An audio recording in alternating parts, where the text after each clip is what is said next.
ኢድ ወንድሞቼ እንኳን አደረሳችሁ ኢድ አል አድሃ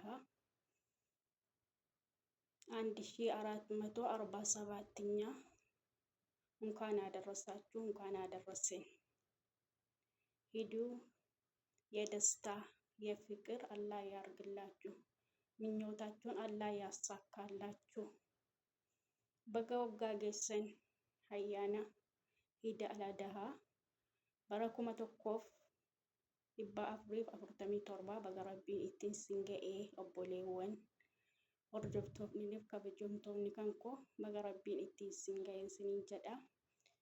Idiin kan milkii kan ishqii kan aragalfii rabbiin siniif haa godhu. Kan isin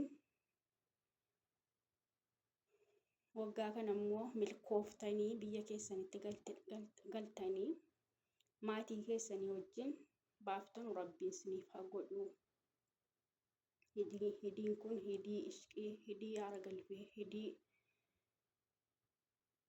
ittiin milkoomnu rabbiin nuuf haa godhu. Rabbiin siniif haa godhu siniin jedha. Rabbiin waggaa waggaadhaan sin haa ga'u.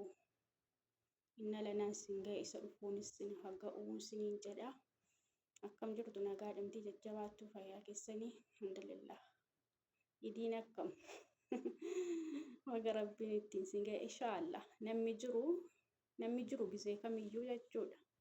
Hinuma jireenyuma kadhadhaa inshaallah. Guyyaa tokkommoo maatii keenya wajjin aalii keenya hundumaa wajjin nama jaallannu wajjin inshaallah guyyaa tokko yoo rabbiin umurii dheeraa nuu kennee jedhee waliin hin baamnaan siniin jedha.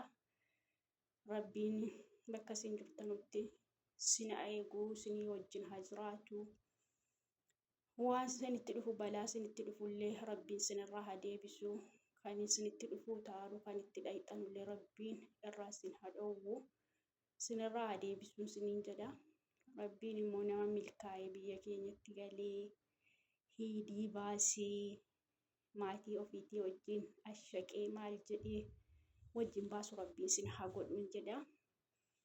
Inshaallah yoo jireenyi jiraate hinuma guyyaa tokko ashaynee maal jennee bakka hidii akkuma durgizee biyyatti baamnu yoo rabbi jedhee yoo jireenyi jiraate ammas hinuma gallee baamnaan siniin jira inshaallah. Umuriidhuma dheeraa fayyaa rabbiin nuuf haa kennu siniin jedha. Bakka isin jirtanutti immoo yaada muraada keessan siniif haa guutu. Waan isin yaaddanii olitti rabbiin siniif haa guutu. Kan yeroo gabaabaa keessa milkooftanii biyya keessanitti galtan rabbiin siniif haa godhu siniin jedha. Maashaallah wallaahi kunoo tuma hidiin dhufaa jira jennu kunoo rabbiin ittiin nu ga'e guyyaa hidiitiin nu ga'e sa'aatii kanaan nu ga'e siniin jedha. Alhamdulillahi rabbil aalamiin wanta hundaafuyyuu alhamdulillahi rabbil aalamiin. Jireenyi bareedaadha yaani. Yoo jiraanne ammas maatii keenya wajjin isin baamna akkamitti jechuudha. Ashaynee maal jennee dhaynee hidhii salaannee bakka gooddinyoota keenya maatii kan keenya hundaa wajjin gammachuudhaan inshaallah guyyaa tokko yoo rabbiin nu dabarsee jedhe inuma baamnaan siniin jedha. Abshiruu inshaallah baga rabbiin ittiin sin ga'e baga rabbiin ittiin nu ga'e gizee kamiyyuu wama hundayyuu obsaan dabarsuudha. Maaliifan kophaa kan biyya namaa keessa gola namaa keessatti baase minaamini jennee yaannee bakka sammuu kan keenya of dhukkubsuun hin ta'u. Maaliif jennaan namni jiru yoomuyyuu hin arga jechuudha. Maatii wajjiniinis biyya ofiitti galees baasuun umurii dheeraa yoo jiraate jedhee hin galamee baafama jechuudha. Hin darba kunis jechuudha inshaallah. Inni biyya faffacaanii biyya namaa keessatti baafamu kun hundinuyyuu wanti hundinuu yoo jiraanneef hin darba jechuudha inshaallah. Rabbiin obsa nuuf haa kennu siniin jedha. Reefan zimmi viidiyoo sinii waraabaa jira jechuudha. Erga ganamaatii bakka ijoollee mana mataan geessa maalan jedha akka jarri deemuudhaa jedhanii garuu mana keessan oolee jechuudha. Reefutuun inni viidiyoo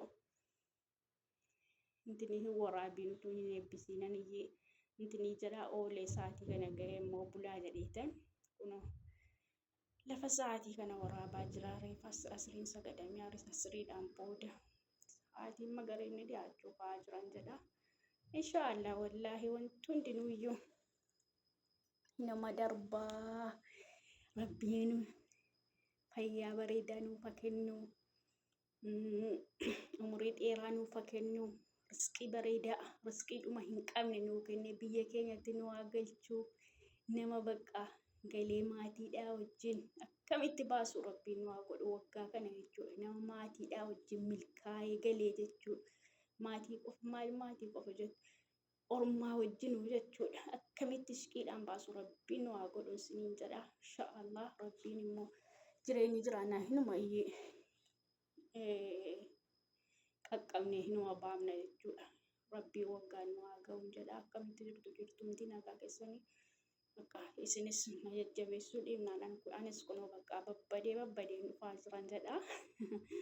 Akkasii laayikii sheerii sabiskiraaybii naa godhaa isiniin jedha. Inshaallah akka keessaa baanuuf immoo jechuudha. Waan hojjetattan birrii keessan olii gadi hin facaasinaa. Walitti qabadhaan isiniin jedha. Guyyaa tokko keessaa baanee akkuma namaa yaanii jarri biyya ofii keessatti bakka barbaadan dhaqanii akkamitti hidii ofii kabajanu jechuudha. Immoo biyya keenyatti mana keenya keessatti ollaa keenya wajjin maatii keenya wajjin gammachuudhaan baamnu rabbiin nu haa godhu. Yaani yoo ammas waan qabnu isa hojjettan babballeessitanii olii gadi faffacaaftanii jettan ammas waggaan achuma lakkaa jechuudha. Keessa hin baamnu jechuudha. Kanaafuu jechuudha inshaallah rabbiin nama yaadaan muraada gahee.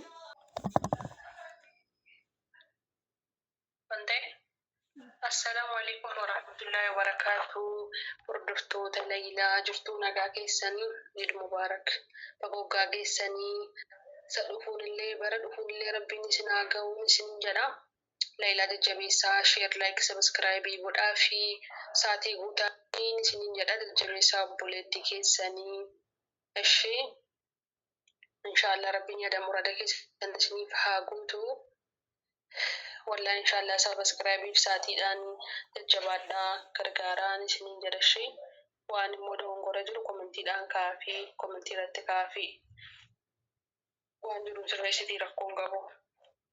Gaaf tokko immoo inshaallah viidiyoodhumaan baanee waliin viidiyoo hojjenna kan hojjennu ta'a.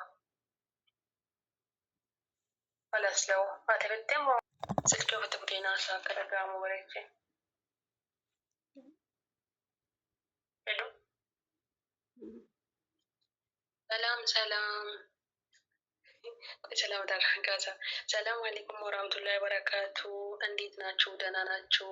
የሌላ ተከታዮች ሁሉ ሰላም፣ ስራ፣ አፍያ እንዴት ነው?